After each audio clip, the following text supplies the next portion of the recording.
वंदे वेद मातरम। भगवत गीता के तीसरे अध्याय का 5वां श्लोक है। न ही कश्चित् क्षणमपि जातुत्तिष्ठत्य कर्मकृत् कार्यते ह्यवशः कर्म सर्वः प्रकृतिर्जयगुणैः। कोई भी व्यक्ति बिना कर्म किए एक क्षण भी नहीं बैठ सकता है। ऐसा संभव ही नहीं है कि कोई व्यक्ति बिना कर्म किए एक क्षण भी रह जाए, क्योंकि सब कोई प्रकृति के वश में है और प्रकृति के गुणों से प्रभावित होकर के मनुष्य परवश हुआ कर्म करता है। जैसे आप किसी व्यक्ति से ज़बरदस्ती कोई काम कराइए तो उसको परवश होकर ये काम करना पड़ता है। आपका मजदूरी करे या जो भी काम करे, आपके कारण वह परवश है और वह काम करता है। उसी तरह से हम भी प्रकृति के परवश हैं, प्रकृति के वश में हैं और कर्म करने के लिए बाध्य हैं। ऐसा कोई भी क्षण नहीं है भगवत गीता के अनुसार कि कोई मनुष्य बिना कर्म किए रहे। ये सब गंभीर बातें हैं और यहाँ ये कहा जा रहा है कि मूढ़ बुद्धि के जो मनुष्य होते हैं वो समस्त इंद्रियों को हठपूर्वक ऊपर से रोककर मन से उन इंद्रियों के विषयों का चिंतन करता है। ऊपर से दिखाई दे रहा है कि हम विषयों से दूर हैं, लेकिन मन में उन विषयों का चिंतन चलता रहता है। तो इससे फिर क्या फायदा हुआ? मन से विषयों का चिंतन हो तो फिर उस कर्म के जाल में मनुष्य फंस जाता है, उससे बच नहीं सकते हैं आप। ये प्रकृति की व्यवस्था है। और ऊपर से वो मिथ्याचारी कहता है और दंभी कहता है।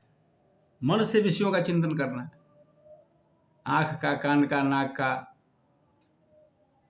जीभ का, त्वचा का, ये सब के अपने अपने विषय होते हैं। शब्द, स्पर्श, रूप, रस, गंध। तो इन विषयों का चिंतन चलता रहता है।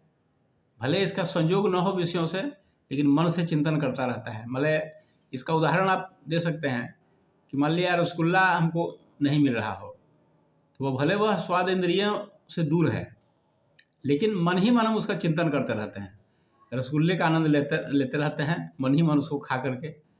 तो मतलब ये हुआ कि वो मानसिक चिंतन के दायरे में है। इंद्रियों से तो रोक दिया, लेकिन मन से उन इंद्रियों के विषयों का चिंतन हम करते रहते हैं। इसलिए वह मनुष्य मिथ्याचारी कहता है। इसलिए मन से भी विषयों का चिंतन न हो। जो मिले प्रारब्धवश उसे निर्वाह बुद्धि से ग्रहण करना चाहिए, भोग बुद्धि से नहीं। कोई भी काम बुरा नहीं होता है, लेकिन उसमें आसक्ति, उसमें भोग बुद्धि नहीं रखना चाहिए मनुष्य को। वो निर्वाह बुद्धि से, कहीं रसगुल्ला मिला उसको भी खा लिया, कहीं साग रोटी मिला उसको भी खा लिया। अगर कोई कहे कि नहीं नहीं हम रसगुल्ला नहीं खाते हैं, तो कोई बीमारी वजह हो, ये बात अलग है। लेकिन ये नहीं कहना चाहिए कि हम रसगुल्ला नहीं खाते हैं। कोई आपको भरपेट कोई आपको मन से खिला रहा हो तो ये नहीं कहिए कि हम नहीं खाते हैं, उसको खा लेना चाहिए, लेकिन उसमें आसक्त नहीं होना चाहिए। ये ऐसा नहीं कि फिर कल हमको वो व्यक्ति रसगुल्ला खिलावे, ये नहीं होना चाहिए। और ऊपर से नहीं खाए कि भाई हम रसगुल्ला नहीं खाते हैं, लेकिन मन ही मन उसका चिंतन करते रहते हैं और रसगुल्ला खा लिए रहते तो कितना अच्छा होता। ये और भी खतरनाक हो जाता है। इसलिए मन से भी उसका चिंतन न हो, हमें ऐसा प्रयास करना चाहिए। ओम शांति।